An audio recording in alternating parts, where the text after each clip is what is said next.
I hated my father. When I was little, I had a favorite soft doll. She was affectionately called my Bieber. I carried my Bieber with me everywhere. I loved this doll so much that I could not part with it, no matter who tried to take it away from me. My cousins always tormented and teased me by playing stay away. But I knew the secret of how to get Bieber back. All I had to do was cry, and the boys would quickly stop playing their games. One night I left Bieber in the yard. Soon after dinner, I remembered that I had left my favorite doll. We lived in the village then. When I say it was dark outside, I mean pitch black. It was that kind of darkness when you walk down a dark alley, and who knows what evil villains are lurking in the dark. These evil villains could range from scary monsters to zombies and ferocious animals with huge pointy teeth. And to make matters worse, dark storm clouds were approaching. My Bieber is about to be washed away by the rain. But don't be afraid. I knew what to do. All I had to do was cry, and I was sure my father would come out. We'll challenge the darkness and all the monsters that hide in the shadows. We'll defeat the coming storm and return my doll. After all, no one likes it when a girl cries. All the boys melt and do what I want when I cry. Not my father. No, he had the nerve to tell me to go myself.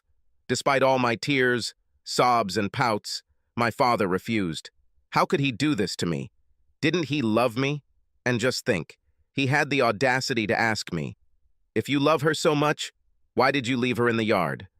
Before I could answer this question, he said, "If you really love your Bieber, you will face your worst nightmares to save her." Well, I'll show him. I stomped straight to my room, slammed the door, and cried all night. Mom tried to console me. I even heard them screaming downstairs. Mom knew the rule about what boys should do when girls cry. With every lightning strike and thunderous roar, my heart broke. My dad doesn't love me enough to go after my Bieber. Didn't he know he had to do this? I loved my Bieber. It's not my fault that I forgot about it in the yard. Needless to say, when morning came, I didn't have my doll. Okay, I'll just go and give my father the silent punishment. I've seen my mother do this many times. I even heard her talking on the phone to other boys, making fun of my father, although I did not understand everything she said. She could even make him sleep on the couch when she was really angry with him. I couldn't wait to learn it. I was sure that my mother would teach me these abilities when I grew up. When I went outside and started looking, I simply couldn't find her. The storm must have washed it away. I started crying again. But now, my father responded to my tears. He came up to me and asked, "What happened?" I refused to answer him. I simply crossed my arms and gave him an angry, pouty expression. Frowning my brows and pursing my lips, I just stared at him. I've seen Mom look like that when she's angry. Maybe this will work for me? Not a chance. My father just laughed and told me to go get the mail. I stood my ground. I wasn't going to let him laugh at me like my cousins did. I was going to become just like my mother. She just had more practice with it. Although, I admit, when my father raised his voice and demanded that I go get the mail, I lost my resolve. The last thing I wanted was to be whipped. Not that my father had ever laid a hand on me, but the tone of his voice was quite intimidating.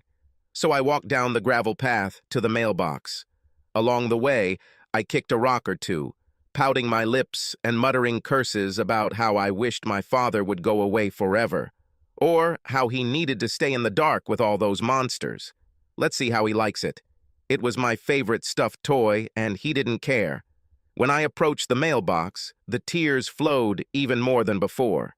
But these were not tears of sadness. These were tears of joy.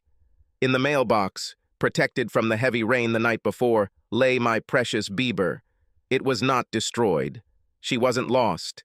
She was safe and sound, and back in my arms. I will never let this happen again. I promised Bieber over and over that I truly loved her and would never forget her again. I hated my father. While I learned that the crying game wouldn't work on my dad, my mom refused to give up. The screams did not stop. The doors slammed, the dishes broke, and the phone calls when my father was not at home became more frequent. I never really heard what my mother was saying because she was always whispering on the phone, but I heard her giggle. Besides, she always hung up the phone when her father entered the house. One night, there was no shouting or screaming. There was no crying, no tears. Mom simply went into her room, packed a couple of suitcases, and left the house. A strange man in a red pickup truck was waiting for Mom in the driveway. She threw her suitcases into the back of the truck, clambered into the cab, and never looked back. I couldn't believe it. Mom left. Who will teach me the rules of the game of tears? Who will show me the power she used on my father to make him sleep on the couch? She had to teach me everything. Of course, my father spent hours telling me that her leaving was not my fault, that this is a problem between him and his mother. He said they both love me, but they need some time to sort out their differences. I was so angry at him for making my mom leave. I even spat back at him. If you really loved her, you would face your worst nightmares and follow her. Let me tell you something about my father. He was a big man, at least in the eyes of a child. He was strong. When a child first sees this giant break down and cry, it changes everything. Mom showed me that he has a tender side. He was a weakling. I think that's exactly the word she used on the phone to one of her friends. Unfortunately, I was still just developing the abilities that my mother possessed. Even though my parents divorced, I still had to stay with my father. I begged and begged to live with my mother. After all, my father was a weakling. Besides, I needed to find out what other powers girls have over boys. My father, out of spite, insisted that I stay with him. He made sure that I never saw my mother in court, or during divorce proceedings, or even when I spoke with the judge. He made sure she was never there. In fact, he went so far as to force me to spend only one Christmas. All my other divorced friends said they loved Christmas. Instead of one family Christmas, they have two. Some of them told stories about how one parent always felt guilty and smothered them with gifts, while the other gave several gifts, but they were very expensive. Why did I never get this? Why didn't I have this power? Look, this is all my father's doing. If I lived with my mother, I would know how to spend 2 Christmases. I hated my father. When I got older and went to high school, I hated doing homework. I hated going to class, especially biology. Do you know how disgusting it is to dissect a worm? It was even worse when we had to slaughter the pig. The stench was somehow ferocious. It was like going to the boys' locker room after football practice. Who cares about anatomy? Who cares about recessive genes and chromosomes? It's not like you hear people talk about it in real life. Luckily, I discovered that there are others who hate their parents as much as I hated my father. I will have every chance to spend time away from home and from my father. Even though I knew that my friends hated their parents, I was jealous of them. I would live in these huge houses. They had the latest gadgets, computers, and everything. My father never had anything like this. This was another reason to hate my father. He didn't buy me all the cool things. This was another loss of mine. No, dating was the worst. I went on a date with a very nice guy. He did things that made my heart race, whether it was speeding through town at nearly 100 miles per hour or breaking into places we weren't supposed to be. The danger and excitement made my heart race. I was caught between fear and this roller coaster rush of adrenaline. So when the boy kissed me, it felt like my whole world was spinning. My head was floating in seventh heaven. This boy took me to heights I never thought possible. Unfortunately, my father had a way of quickly bringing me back to earth. When the boy dropped me off at the house, my father was already waiting for us. He had a pair of shotguns that he was conveniently cleaning as we pulled into the driveway. He made me come up to my room so he could chat with my boyfriend. Needless to say, I never dated this guy again. From that very night, the boys refused to meet me out of fear of my father. I knew crying on the stairs wouldn't help me. If I'm gone all evening, he'll just come looking for me. This was even more awkward than the gun cleaning incident. I couldn't believe my father was doing this to me. He was ruining my life. Just because his mom left him for some handsome guy doesn't mean he can take it out on me. But there comes a time in a child's life when he begins to look at his parents differently. While under house arrest for yet another violation of my father's rules, I decided to clean out one of the closets. After all, it was a place where I could put my clothes and shoes. While I may not have had many of the latest toys, gadgets, and electronic devices like all my friends, I had all the clothes I wanted. Walmart might not have been as fancy as Aeropostale or Abercrombie and Fitch, but getting 3 t-shirts for the price of 1 made sense to me. I worked hard for money, and I wasn't about to throw it away on a blouse that would be out of style by next year. Okay, maybe my father's teaching wasn't so bad. This closet was in desperate need of cleaning. Time must have forgotten about this place because there were cobwebs everywhere. Okay, maybe not everywhere, but there was definitely a lot of it. The one you can't see, the one that gets in your hair and sticks to you no matter how many times you try to take it off. Some of the clothes hanging in that closet were definitely from a time warp. I couldn't believe that people would actually wear some of these things on purpose. While putting old clothes into trash bags so they could be given to Goodwill, I found my parents' wedding album and a few other souvenirs. Leafing through the album, despite the outdated fashion and long-forgotten hairstyles, my mother looked simply gorgeous in her white wedding dress. Her eyes showed love for my father. In addition, my father, who never wore a tie or jacket, looked very impressive in a rented tuxedo. Picture after picture brought back memories of when my parents were together, when they were in love. But just like the faded photographs and the dust-covered album, that was so long ago. Yet seeing my father in a much happier state of mind was completely different. In recent years, since his mother left, there was neither a sparkle in his eyes nor a spring in his gait. The only time I saw a glimpse of this reaction was when I received some kind of award from school, no matter how stupid it was. No matter the function or reason, my father was there to encourage me. In my opinion, he did this to confuse me to no end. But after I looked at these photos, my mind began to wonder if I was seeing everything clearly enough. Moreover, I have never seen my mother at these events. Putting aside the photo album, I came across a collection of letters. Judging by the size of the container, it contained a ton of love letters.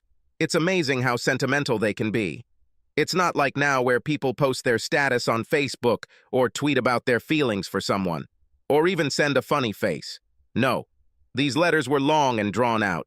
They even had these funny little things on them called stamps and postal dates. This is probably what my teachers were talking about when they talked about the Pony Express.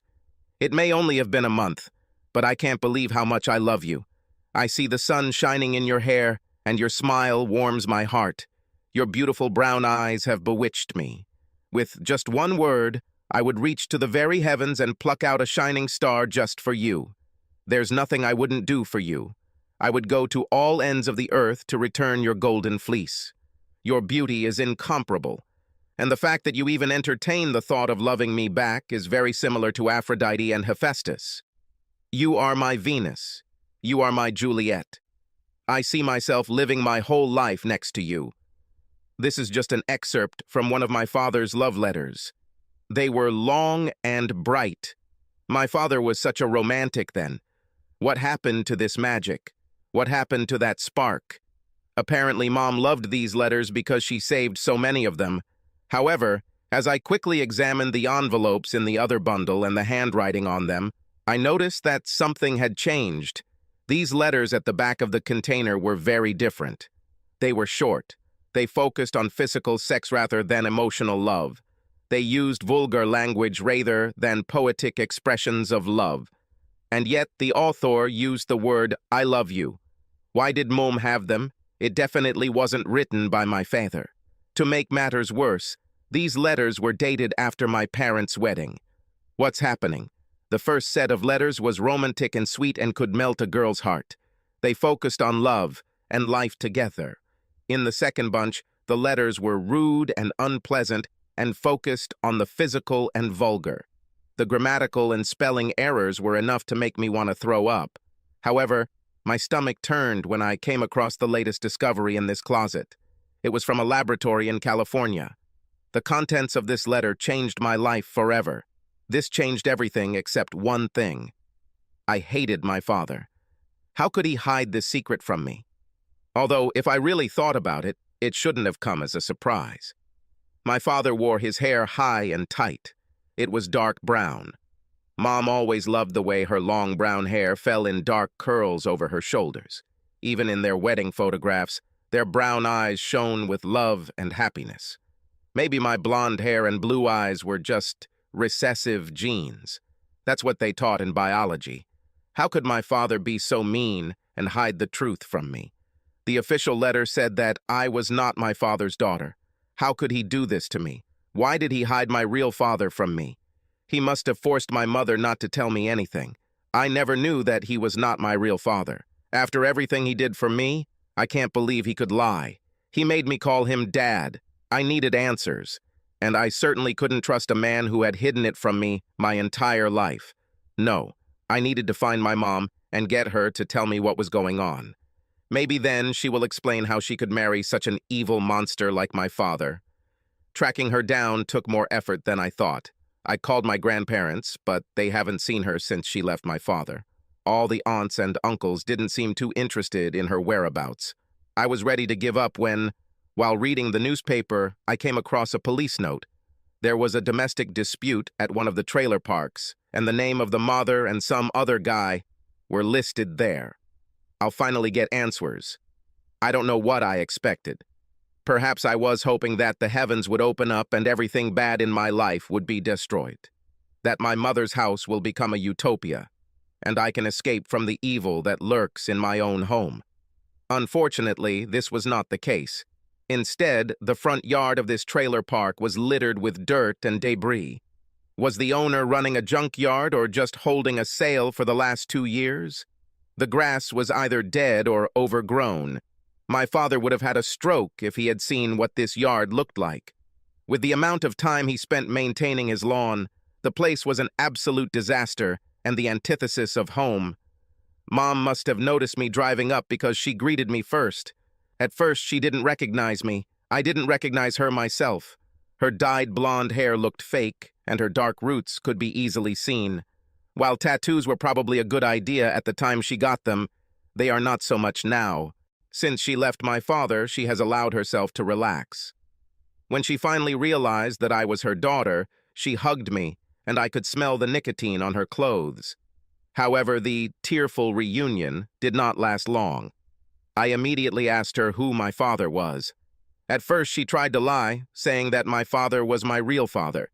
However, I showed a letter from a laboratory in California. She frowned and finally said that my real father was a mistake. That she loved my father and my biological father was just a guy she met at the diner where she worked. They had some kind of affair that lasted about a year, but one evening he ran out of town and was never seen again. Around the same time, this balding, pot-bellied beast came out of the trailer.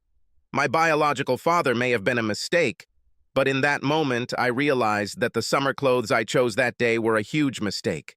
This ugly pervert looked at me like I was a piece of meat. Is this the guy my mom left my dad for? I threw up, and then I left. And just like my mom, I never looked back. I hated my father. I finally met a boy who lived through the shotgun cleaning conversation and endured everything my father could throw at him to make sure he respected and loved me for who I was as a person and not for my appearance. I finally met a guy who could make my heart beat faster, not because I lived in the moment, but because of the time we spent together. All the other boys my father protected me from had girlfriends who got pregnant before they even finished school. Some of them tried to be good fathers, but most of them ran away from their responsibilities. This boy is completely different. He even earned my father's approval by proposing to me. But who will lead me to the altar? Who will give me away at my own wedding?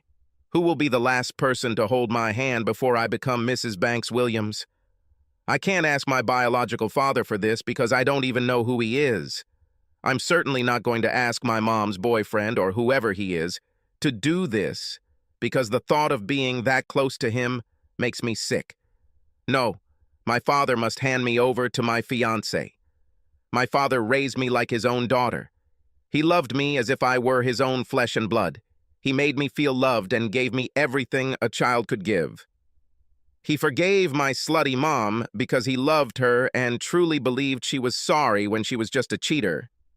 He taught me the difference between love and lust. He taught me that love should be unconditional, but that it should also be reciprocated. He taught me that you should want to do whatever it takes for the person you love as long as there is the same love in return. My father also taught me the difference between life and existence. Life in the present lasts only a few seconds. It's forgotten before you realize it. Life, especially with a loved one, lasts a lifetime. My father was a weakling and a cuckold, according to some people in the community, but he was more of a man than any of my mother's lovers. Tell me about a man who has the strength to accept that his daughter is not his flesh and blood, but to raise her and love her as his only angel.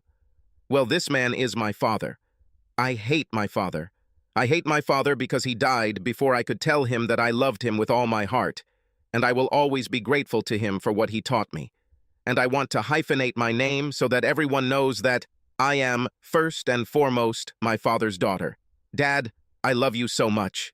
There wasn't a dry eye as Melissa Banks walked off the podium and collapsed in tears at the head of her father's coffin. Her fiancé, Aaron Williams, rushed to her side to comfort her during her loss. It was at this point that he completely understood his fiancée and no longer complained about her desire to hyphenate her name in memory of her father. Even the old gossip girls who had been gossiping about Liz Banks' numerous flings with men and Steve Banks' lack of action looked away in shame.